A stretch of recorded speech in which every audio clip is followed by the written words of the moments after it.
bonjour à vous trois, merci d'être là. Est-ce que vous pouvez vous présenter?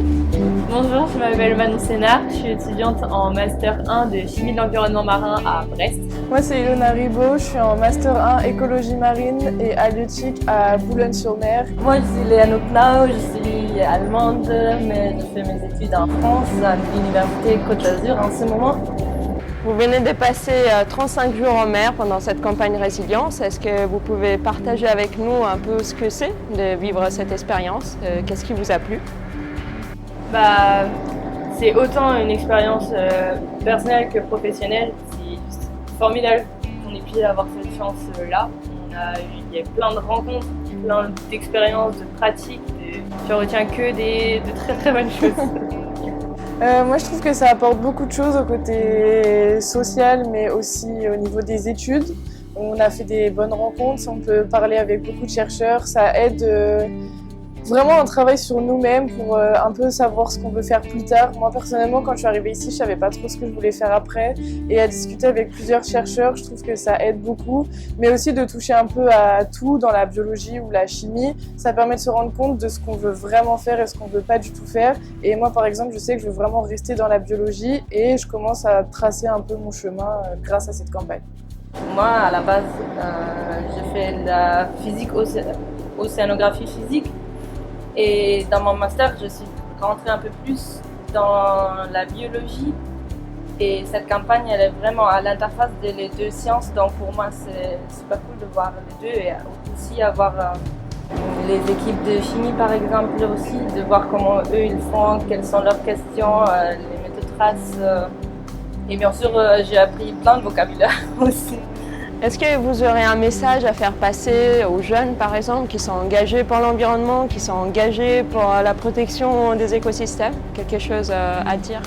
Ça serait bien si tout le monde s'engage à ne pas jeter des déchets à l'environnement parce que ça finit toujours dans l'océan. On l'a vu surtout en Afrique du Sud, il y a des inondations qui ont amené pas mal de choses qu'on a vues en passant avec les observations depuis le bateau.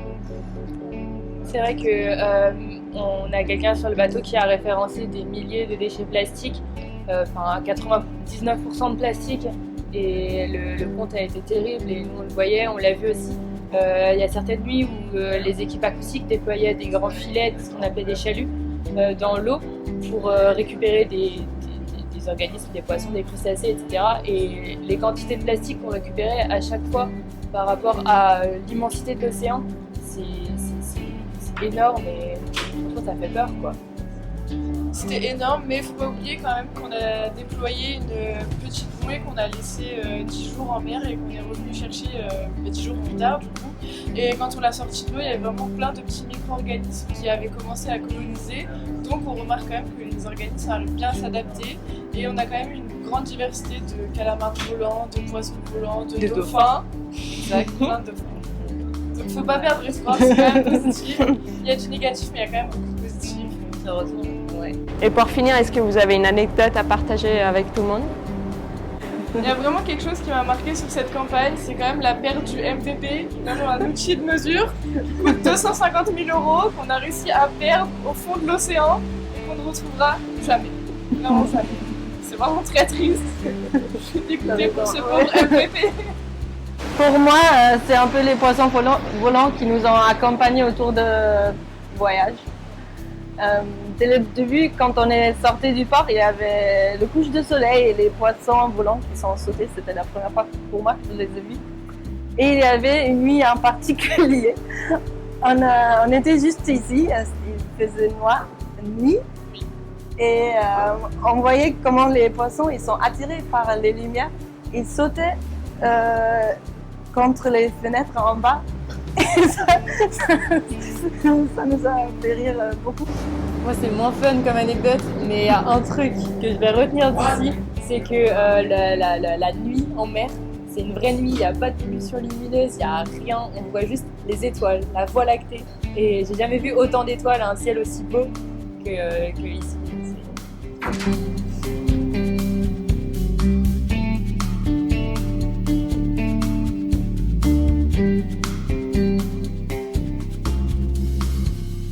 Thank you.